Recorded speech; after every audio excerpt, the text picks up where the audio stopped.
Bueno, pues comenzamos esta jornada por la tarde y ya la última del evento y tenemos, en primer lugar, una persona que nos va a hacer una demostración in situ.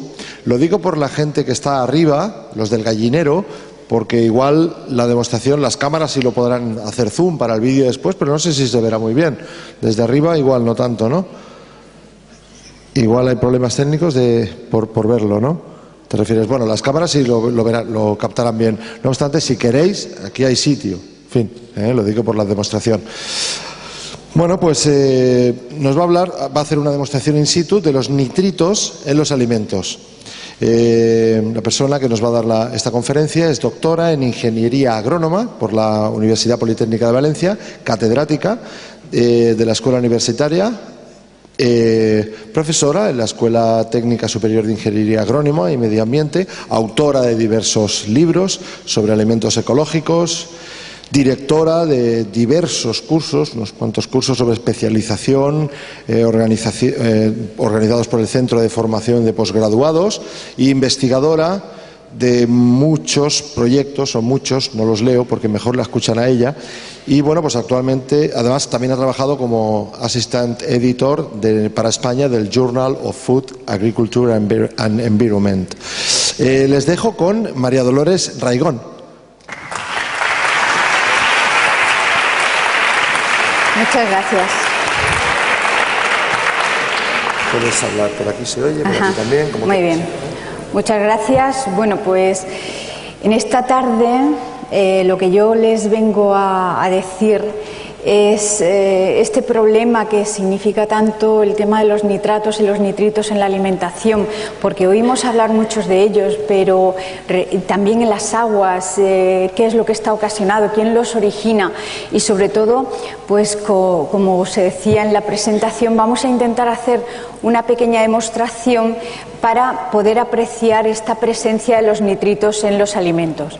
Para comenzar, les quiero mostrar, aunque no quiero excederme con las cuestiones meramente químicas que nos puedan un poco desenfocar, pero no hay más remedio que caer en la tentación de esa parte química. Entonces, ¿qué son los nitratos y los nitritos? Pues miren, los nitratos y los nitritos son las partes aniónicas procedentes de dos especies químicas ácidas muy potentes, que son el ácido nítrico y el ácido nitroso.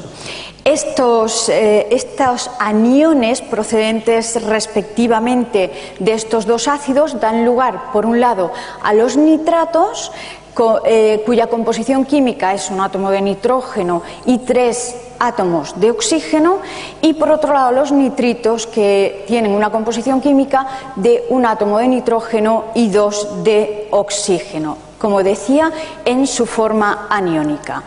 ¿Dónde se originan tanto nitratos como nitritos? Pues se originan en lo que en la naturaleza está denominado como el ciclo del nitrógeno. El ciclo del nitrógeno es como el balance de ese elemento químico que está presente tanto en la parte de la atmósfera como en la parte del suelo como en la parte del agua. Entra y sale en función de los determinados procesos, o bien derivados de la agronomía, o bien derivados de las prácticas agronómicas, o bien derivados de la industria de transformación, o bien derivados de diversos procesos de combustión en los vehículos o incluso en la combustión de determinados procesos industriales. Pero también lo encontramos de forma natural, está presente en algunos minerales naturales y también está presente en la parte de la atmósfera de la cual algunas especies vegetales lo pueden fijar directamente en sus raíces, formando parte de una fertilización natural o de una aportación natural de ese nitrógeno para las plantas. Una de las grandes consecuencias que tienen estas dos especies químicas, nitratos y nitritos, es que son especies muy solubles en agua, de manera que cuando están en el suelo simplemente con un aporte de agua, pues bien por el riego o bien procedente de las lluvias. Estas especies químicas se lixivian, es desde el punto de vista agronómico lo que llamamos el lavado de los nitratos, pasando a formar parte de las aguas, bien en diversas formas o bien, como muchos llamamos, la contaminación por nitratos y nitritos. De ahí esa gran desventaja que tienen estas especies químicas: son altamente solubles en la naturaleza. ¿Dónde se emplean? Pues principalmente lo encontramos en 5 grandes focos de nuestra sociedad. En la agricultura, ahora verán cómo, y es de las más potentes, en la industria, incluso en las plantas de energía solar, en el sector agroalimentario y también en el sector farmacéutico.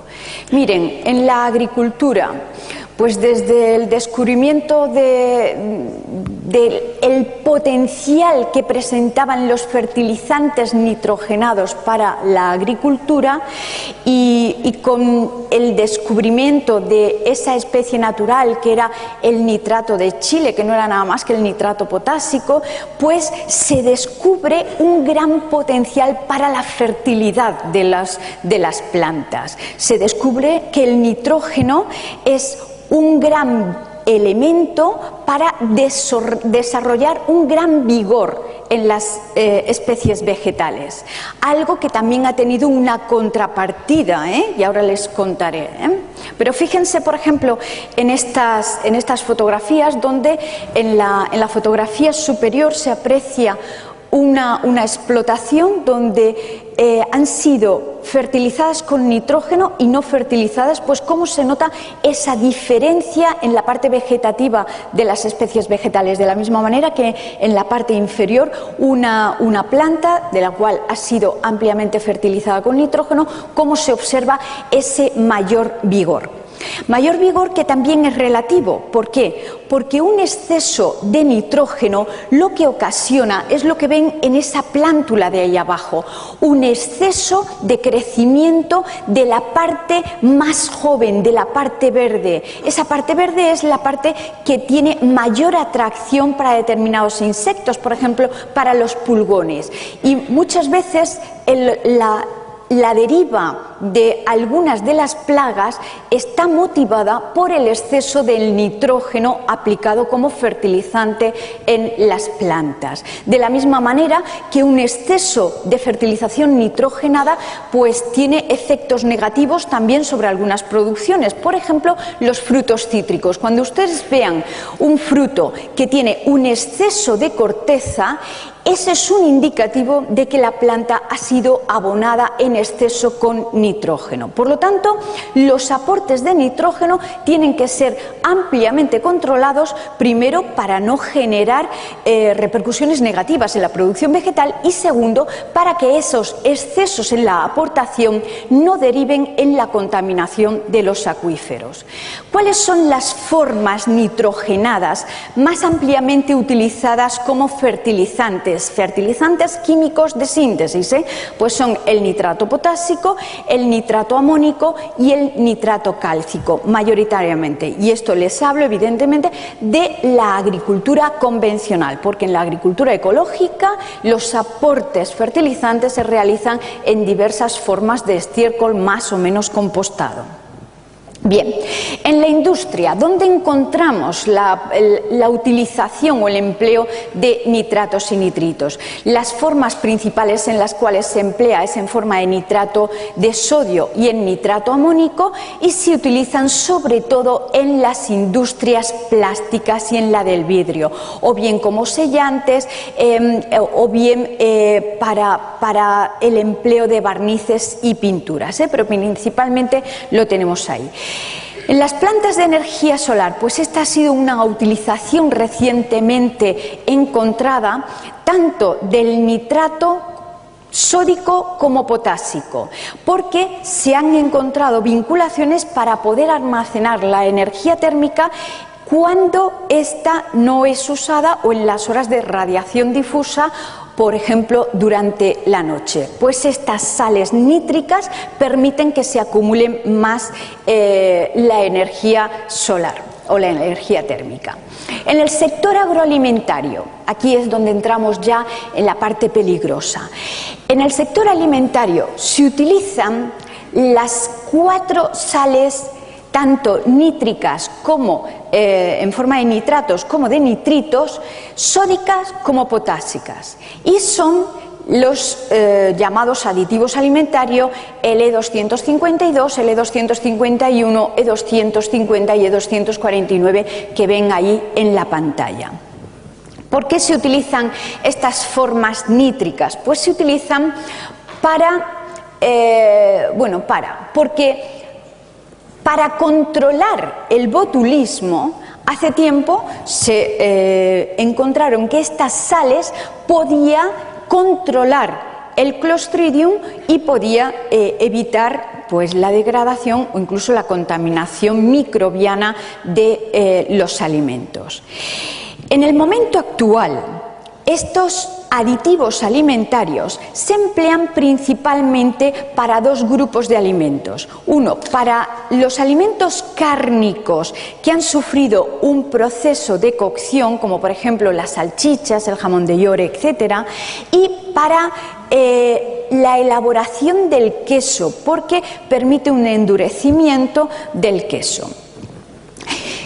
Es decir, se emplean principalmente como conservadores de los alimentos para evitar, como les decía, la aparición del Clostridium. Pero la realidad es que de forma secundaria los nitratos y nitritos generan unos atributos organolépticos sobre los alimentos, sobre todo derivados por el color, porque potencian los colores rojizos, sobre todo en los alimentos cárnicos. De ahí que han encontrado una solución muy buena para potenciar ese atributo organoléptico del color.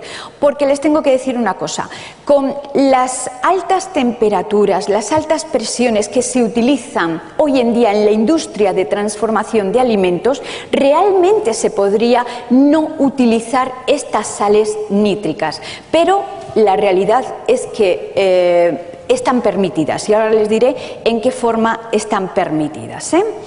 Y por último, en el sector farmacéutico, pues miren, los nitratos está como en algunas de sus sales, como por ejemplo la nitroglicerina, se utiliza de forma sublingual para controlar o evitar la angina de pecho, pero de forma secundaria pues se apreció que las sales nítricas empleadas para controlar estos ataques, estas anginas de pecho, tenían un efecto secundario sobre la potencia sexual, y de ahí que el Viagra, el famoso Viagra, pues es también una formulación a base de sales nítricas, y de ahí pues su gran uso dentro del sector farmacéutico, que ya saben ustedes lo potente que es.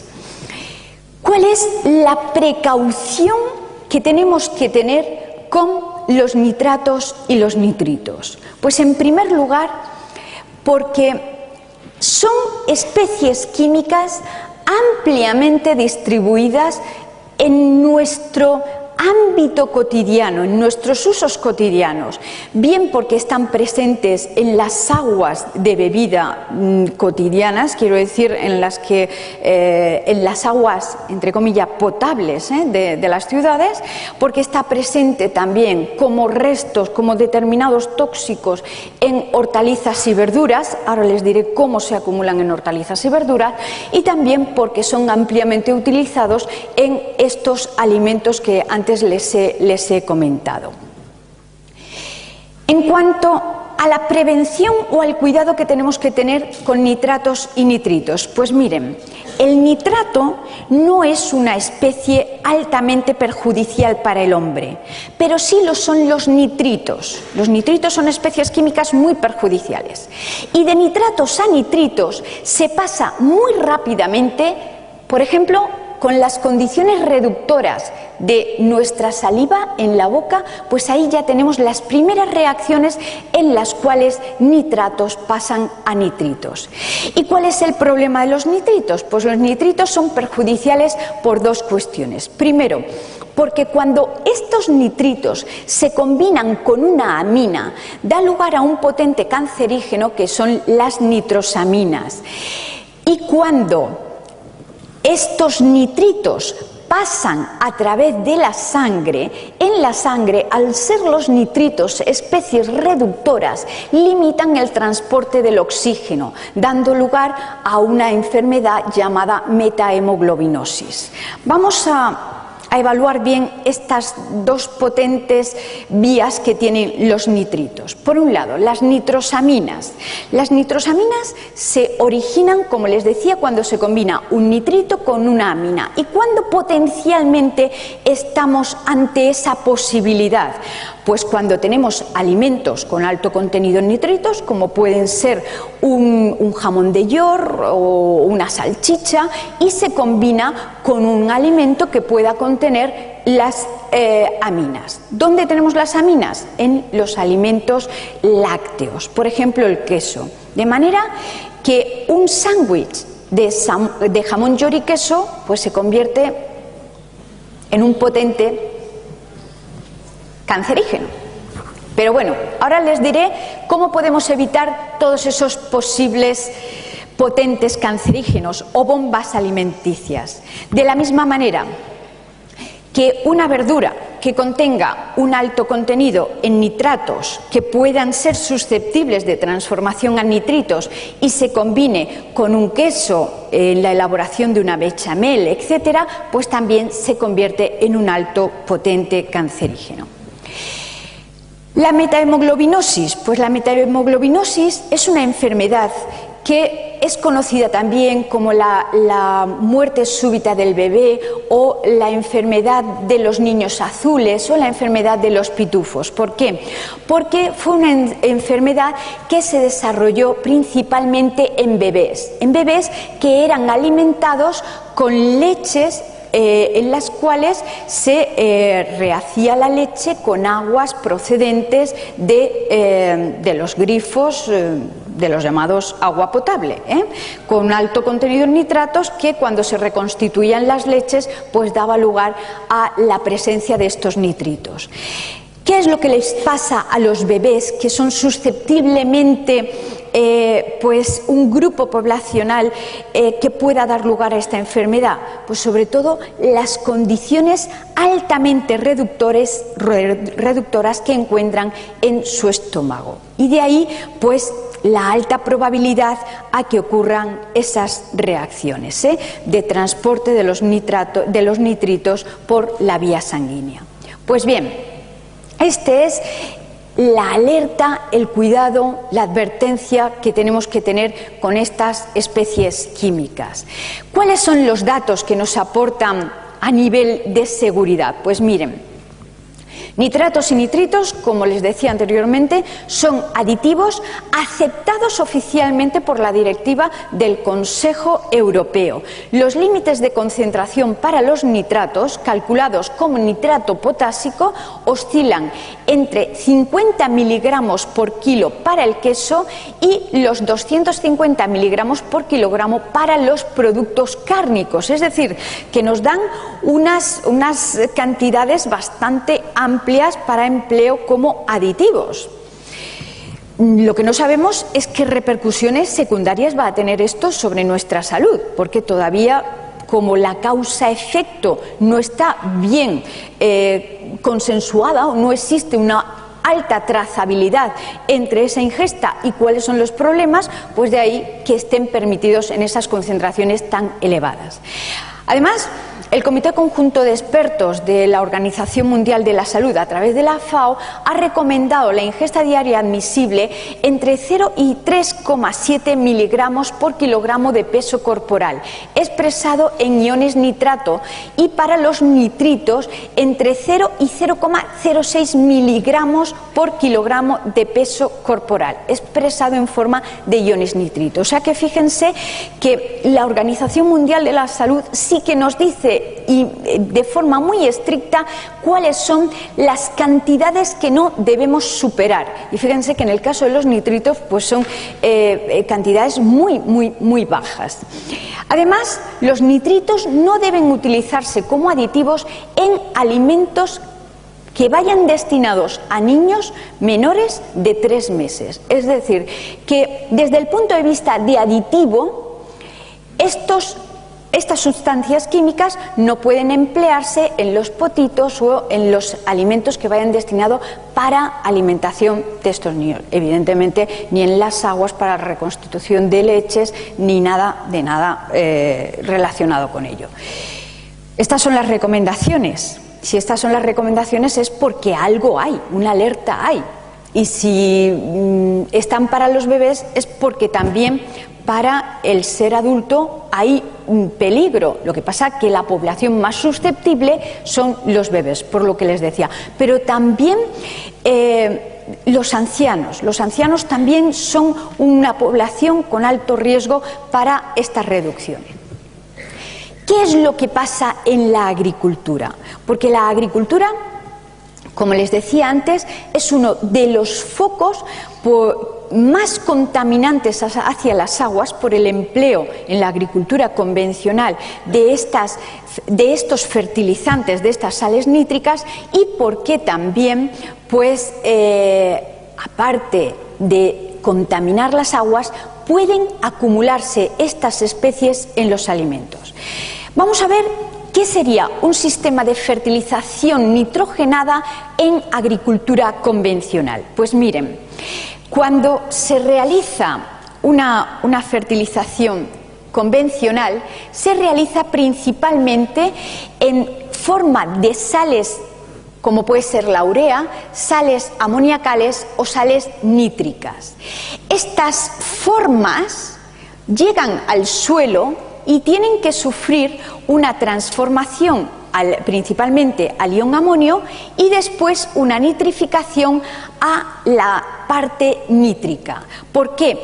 Porque la planta lo que absorbe es principalmente el nitrógeno en forma de iones nitratos. Algunas especies vegetales, como por ejemplo el arroz o algunas variedades de cítricos, absorben también algo de nitrógeno en forma amoniacal, pero principalmente el nitrógeno se absorbe en forma nítrica. De manera que, fíjense, este nitrato que no sea absorbido por la planta en condiciones de humedad, al ser altamente soluble, se lixivia y pasa a contaminar los acuíferos, como les decía antes, o bien a formar parte, si se queda de forma residual en el suelo, como contaminación de los suelos.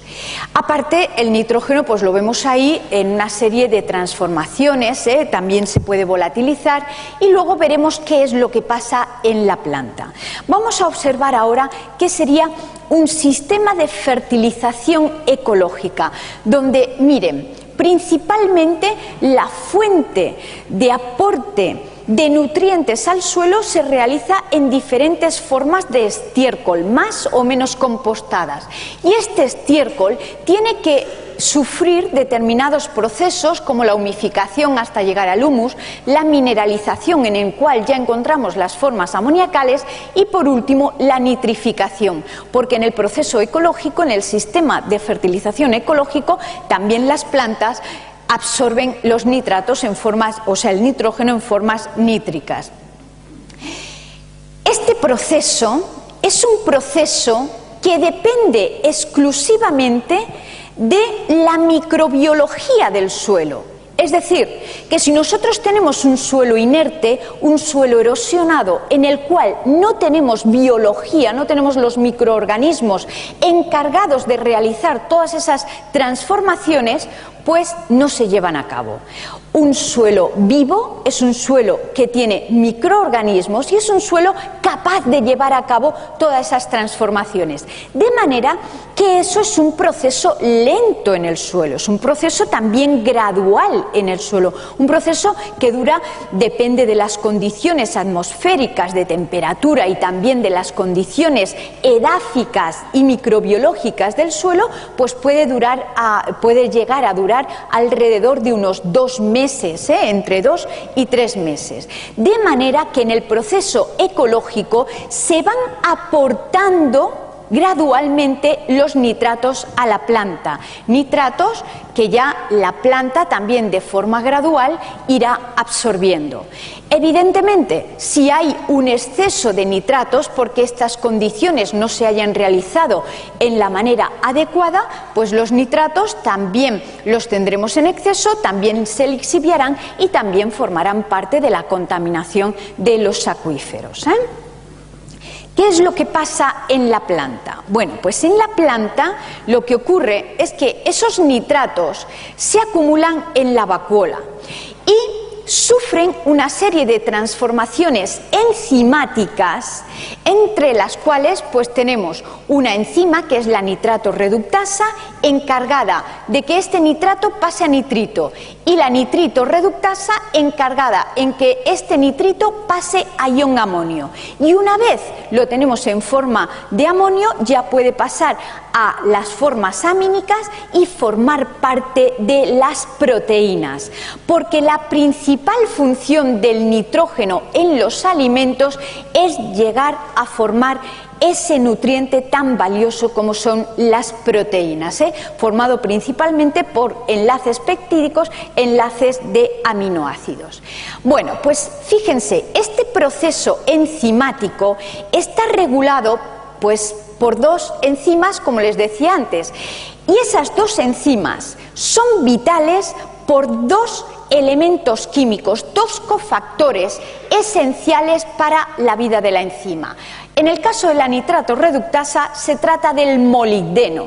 El molibdeno, un elemento que la planta lo tiene que absorber también del suelo, por lo tanto depende del equilibrio fertilizante del suelo, la planta lo absorberá y podrá realizarse este proceso de transformación. Si en el suelo no se encuentra molibdeno, se paraliza el proceso de reducción y se acumulan los nitratos en la vacuola.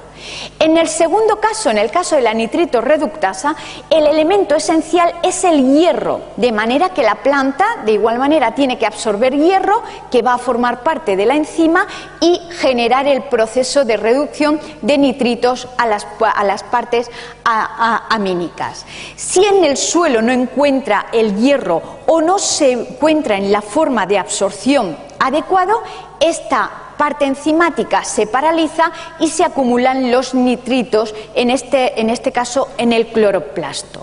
Además, todo este proceso está regulado por la luz, de manera que necesitan determinadas horas luz para realizar la transformación, y en los casos donde estén limitadas esas transformaciones porque no hay horas luz suficiente, pues se acumulan nitratos y nitritos. De ahí que en los sistemas de invernadero, donde las horas luz son más limitadas, se acumulan más nitratos y nitritos en las especies vegetales. En el norte de Europa, donde el número de horas luz al aire, a temperatura, en condiciones del aire libre, pues son más limitadas, ahí también se acumula mayor concentración de nitratos y nitritos en el material vegetal. Y por último, otra condición también desde el punto de vista agronómico.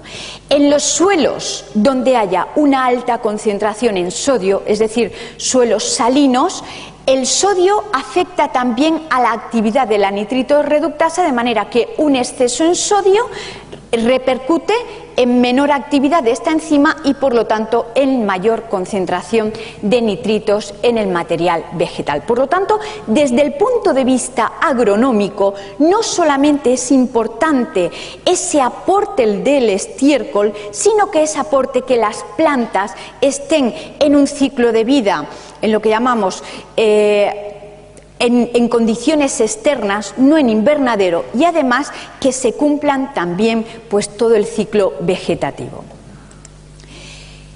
¿Cuáles son las recomendaciones que tenemos en cuanto al tema de los nitritos y su presencia en el material vegetal? Pues miren, relativamente es muy bajo. Las recomendaciones por parte de la Administración no dan un amplio reglamento en el cual se diga a los productores no se pueden producir espinacas con tanta concentración, sino que ahora verán que es muy limitado, de manera que la reglamentación de la Comisión en 1997, cosa que ahora está prorrogada, establece un nivel máximo de nitratos en las espinacas y en la lechuga, exclusivamente, dependiendo de la estación y en el lugar donde se cosechen. Para las espinacas oscila entre 2,5 y 3 miligramos por kilo de producto. Piensen antes en las cantidades diarias que podíamos tomar en producto fresco. Y para la lechuga oscila entre 2,5 y 4,5 miligramos por kilo de producto fresco, es decir, por kilo de lechuga. Establece también un máximo de 2 miligramos por kilo de producto para las espinacas en conserva, ultracongeladas o congeladas. Además, la Agencia de Seguridad Alimentaria Europea ha aconsejado a la Comisión Europea que se disminuyan los niveles máximos de nitratos por el riesgo de exposición que hay en los bebés a través de la alimentación de alimentos procesados. ¿Los nitratos y nitritos se acumulan de igual manera en frutas y verduras? Pues no. Miren, depende del tipo de vegetal que sea. Principalmente en las frutas se acumula muy poco, de ahí que tienen pues esta columna de bajo riesgo de concentración de nitratos y nitritos, que son principalmente frutos, como el tomate, la berenjena, el calabacín, la judía verde, pepino, pimiento. Pues ya saben, en frutas hay menor riesgo porque se acumula prácticamente nada de nitratos ni de nitritos. De manera que fíjense, bueno, luego les digo. Hay un potencial medio de concentración de nitratos y nitritos pues en la col roja, coliflor, apio, cebollas tiernas, colinabo, cebolla, zanahoria. En los bulbos, la patata también podría estar ahí. ¿Y dónde tenemos un riesgo elevado? Pues lo tenemos en las hortalizas de hoja y en algunos bulbos, como por ejemplo en la espinaca, acelga, el repollo, la lechuga, el hinojo, la remolacha, el rábano, pues ahí lo tienen, principalmente en hortalizas de hoja y en tubérculos, patata, cebolla, rábano, zanahoria, etc. Esos son los alimentos con más potencial de acumulación en nitratos. De manera que una de las maneras que tenemos para combatir este efecto que tienen los nitratos sobre nuestra salud es a través de la ingesta de alimentos ricos en antioxidantes. Alimentos ricos en antioxidantes pues son sobre todo frutas. Las frutas, la manzana, los frutos cítricos, la fresa. Y como les decía, con muy baja o nula probabilidad de que acumulen nitratos. De hecho, les voy a contar una anécdota simpática, entre comillas también, que decían que el efecto altamente potencial cancerígeno del sándwich de jamón, york y queso se reducía o se eliminaba si ponías una rodajita de tomate entre el sándwich. Pues ahí lo tienen. Yo les aconsejo que si tienen que comer el jamón de york, que lo coman solo, luego por otro lado coman el queso y el tomate siempre y además de temporada, por favor.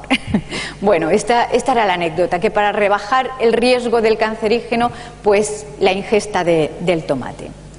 Bueno, ¿qué es lo que nosotros en nuestros ensayos trabajando con alimentos de producción ecológica y alimentos de producción convencional hemos encontrado? Pues miren, este primer resultado hace referencia a un estudio en el cual trabajamos con 4 especies vegetales, la col china, lechuga, acelga y espinaca, y como ven, pues aquí tenemos los datos de nitratos que aparecen en bibliografía o que aparecían en el año de publicación de estos resultados. Fíjense los datos tan altos en esas hortalizas de producción convencional. ¿Esto por qué es así? Pues es así porque los autores que habían publicado esos resultados eran autores del norte de Europa, principalmente holandeses.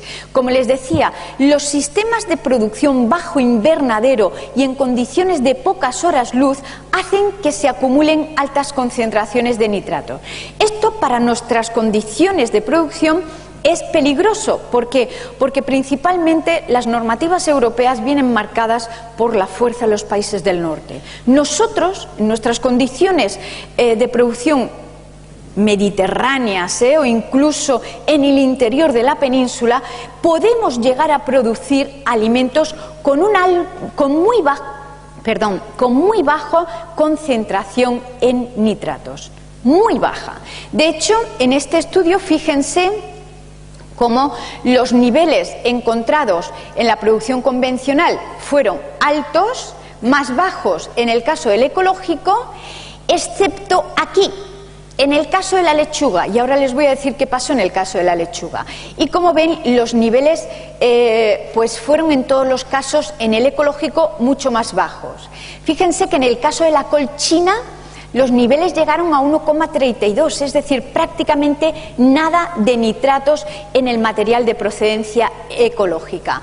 ¿Y qué pasó con la lechuga ecológica? Bueno, pues en ese ensayo se estaba utilizando una técnica de agricultura ecológica que es el bancal profundo, en el cual pues se alternan capas de materia orgánica, de estiércol, con capas de suelo, materia orgánica y suelo. Y en ese pasillo es donde se van poniendo las plantas. Era el primer año del bancal profundo, de manera que la planta tenía a disposición toda esa liberación de nitratos que iba produciéndose, y de ahí esa alta concentración. Por eso les digo que controlar bien el proceso de transformación es vital para que le llegue a la planta el nitrato exclusivo que le tiene que llegar o que se puede acumular. ¿Qué hemos encontrado más? Pues en otros ensayos, como ven aquí, llegamos a la conclusión que en las hojas de col china la concentración de nitratos acumulada era mucho más bajo, también en el hinojo y también en las hojas de lechuga, en ensayos posteriores, ya sin la utilización del bancal profundo. Y además observamos que esa menor concentración en nitratos era independiente de la parte vegetativa analizada, porque los elementos químicos en la planta tienen una determinada movilidad. Algunos se mueven más hacia las hojas externas, otros se acumulan más en las partes internas, en el caso de las hojas podrían ser en los cogollos, y fíjense aquí, por ejemplo, en el caso del hinojo, donde pues en el hinojo convencional se acumula aquí de forma por igual tanto en el tallo como en el bulbo, mientras que en el ecológico la mayor acumulación pues va hacia las formas del tallo. En el caso de la lechuga pues también encontramos que independientemente de la parte vegetativa, las hojas externas o las hojas internas, pues había mayor acumulación en las hortalizas de producción convencional.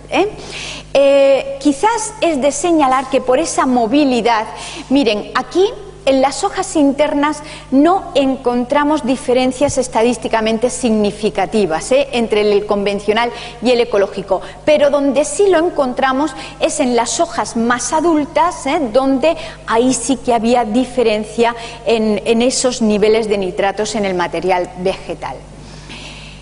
Además, una de las técnicas que estuvimos probando con unos altos rendimientos fue que los cultivos asociados, una de las prácticas que se viene utilizando en agricultura ecológica, donde se asocian plantas que pueden ayudarse entre sí, y este fue el caso. Aquí asociamos lechuga con hinojo. ¿Qué observamos? Pues lo que observamos es que la concentración en nitratos en las plantas asociadas era mucho más bajo que en las plantas no asociadas. ¿Qué significa esto? Hay más competencia por los nitratos por la planta y de ahí que haya mayor absorción y, por lo tanto, como una técnica más adecuada en la producción ecológica para disminuir la concentración en nitratos. Además, uno de los resultados también más llamativos que encontramos es que al analizar la actividad de la enzima de esta nitrato reductasa en el material vegetal, vimos que se correlacionaba muy bien con los niveles de clorofila.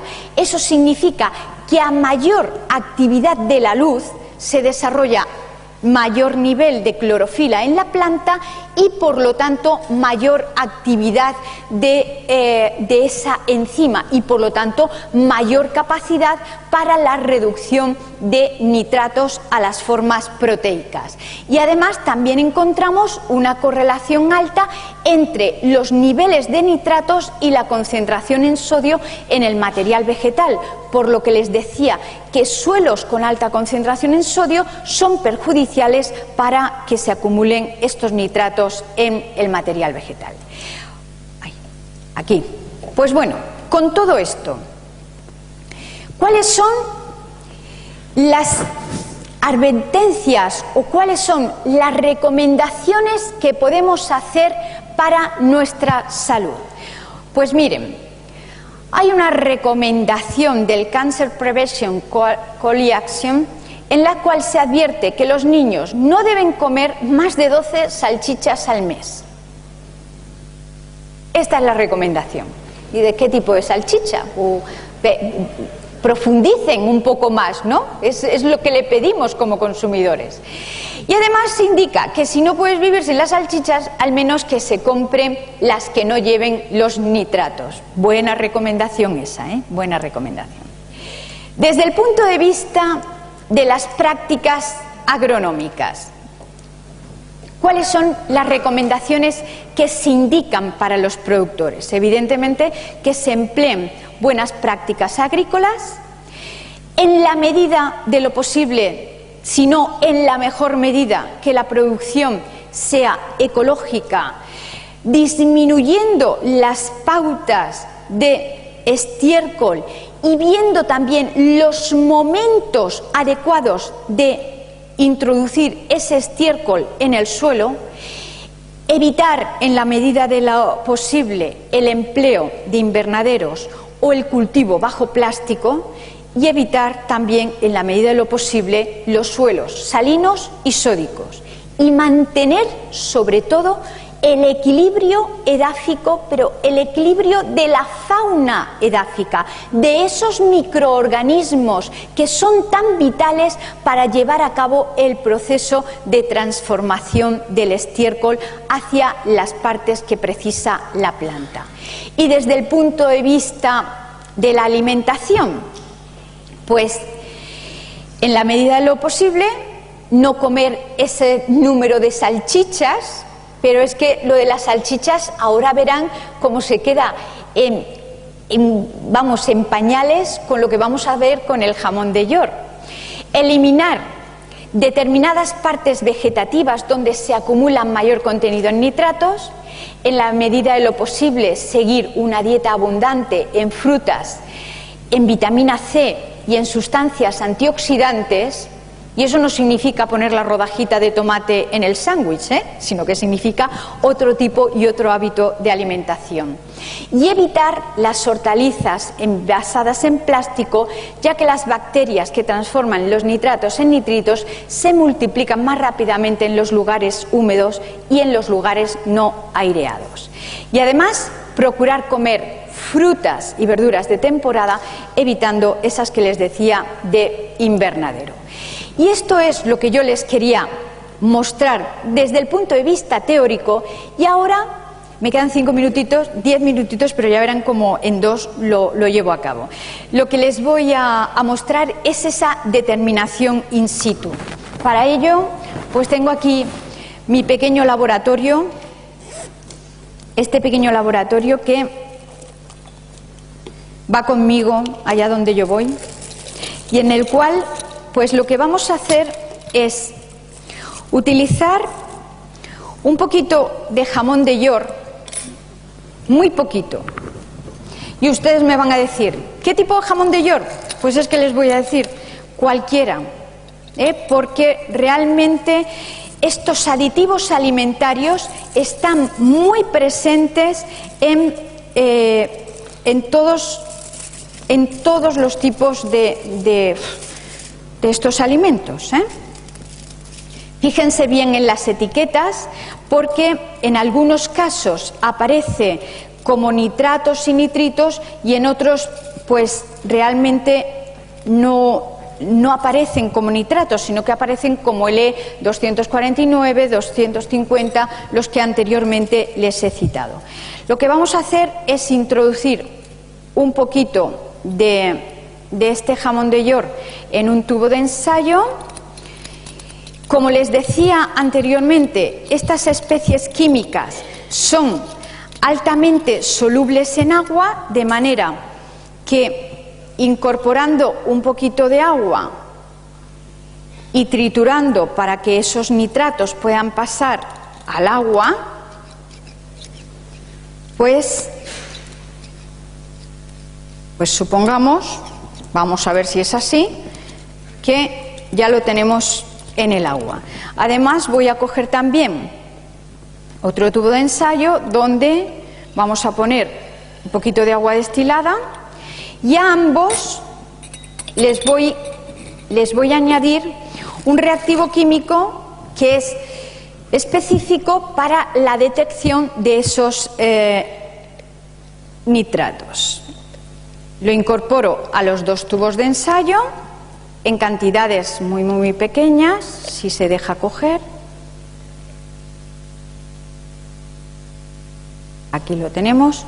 Lo incorporo al que tiene el jamón de York y lo incorporo al que no tiene nada. ¿Y ahora qué va a ocurrir? Si es que va a ocurrir algo. Pues lo que va a ocurrir es que la presencia de esos nitratos, para esto deberíamos de emplear un papel en blanco. ¿Me lo permites? Sí. Lo digo porque los colores donde se aprecian es con un fondo blanco. No sé si se llega a apreciar, pero miren, en el tubo de ensayo donde hemos puesto ese jamón de York con el reactivo químico, pues está coloreando la disolución. Ese color rosado, que incluso dependiendo de la concentración ahí que está tocando con el alimento, por lo tanto con mayor concentración de los nitritos, pues está apareciendo esa mayor pigmentación rosada que indica la presencia del nitrito. En el agua destilada esa agua destilada no tiene la especie química y por lo tanto no se desarrolla el color. Fíjense la pequeña cantidad de alimento que hemos cogido. Fíjense que no lo hemos llegado a triturar de forma tremenda, pero aún así miren el desarrollo del color como manifestación de la alta concentración de estas especies. En la producción ecológica para el jamón de York y para estos alimentos está autorizado, aunque ya somos varias instituciones las que nos hemos quejado del empleo de los nitratos como aditivos alimentarios en los alimentos cárnicos. La normativa se va a revisar en breve y yo soy una de las que está ahí dando caña para que eso se limite o se elimine. Y lo que les tengo que decir es que los productores ecológicos sí que son conscientes de que no lo necesitan, y he analizado algún jamón de York ecológico y no lo tienen.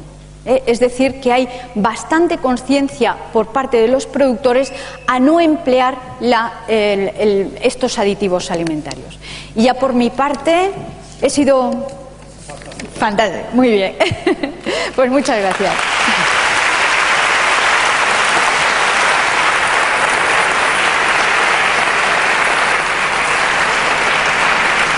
Muy bien, María Dolores, muy bien. No hay preguntas ni nada, ¿no? 5 minutos nos ha regalado. No sé si hubiera alguna pregunta, pero claro, tendrían que ser una o dos preguntas a nivel de... En 5 minutos tenemos que rematarlas. Una aclaración y una pregunta. Siendo que la combinación de los nitritos y los nitratos con las aminas, que proceden de los aminoácidos, que vienen con las proteínas, y teniendo claro que se disuelven muchísimo en agua, una madre gestante donde la leche materna es mayoritariamente, entre otras cosas, agua, si se hace unas salchichas calentitas donde se potencian los nitritos y los nitratos con las proteínas de la salchicha, no hace falta ni que el jamón York, simplemente con que esté pasado por la plancha... Bueno. Espera, hagamos una cosa, porque no lo habrán oído los de arriba. Si puedes relativamente repetir un poco. Sí, vamos a ver, la pregunta que se formula aquí es, en las madres gestantes, pues prácticamente no hace falta ni llegar a combinar el jamón de York con los lácteos porque ya hay una deriva tal. Realmente el organismo es la máquina perfecta, de manera que, como decía antes, nitratos y nitritos son especies químicas altamente solubles, y lo maravilloso del tema de nuestro organismo es que antes de que puedan ocasionar determinados peligros, si nuestros niveles de sustancias antioxidantes como la vitamina A, la C y la E son elevados, así como compuestos polifenólicos, esos nitratos y nitritos los vamos a eliminar por la orina. Sin problemas de que se acumule. ¿Dónde está el riesgo de acumulación? Realmente cuando tengamos condiciones reductoras, por ejemplo en el estómago del bebé, o como decía antes, en enfermos, en personas ancianas. Y fíjense qué locura, cuando hay un enfermo en un hospital y entra en una dieta blanda, lo primero que le dan es el jamón de York. Eso, vamos, es una locura tremenda. También. ¿Alguna otra pregunta? El reactivo es una sulfanilamida. Sulfanilamida es un reactivo específico para la determinación de nitritos, pero también hay, fíjense, en las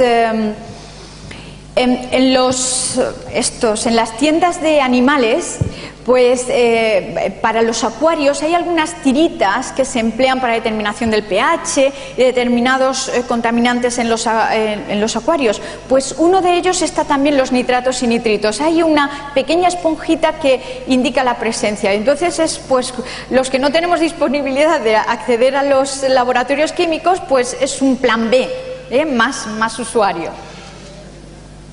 Lo has dejado todo muy claro, ¿eh? Muy bien. O sea, muchas gracias, María Dolores Raigón. Gracias.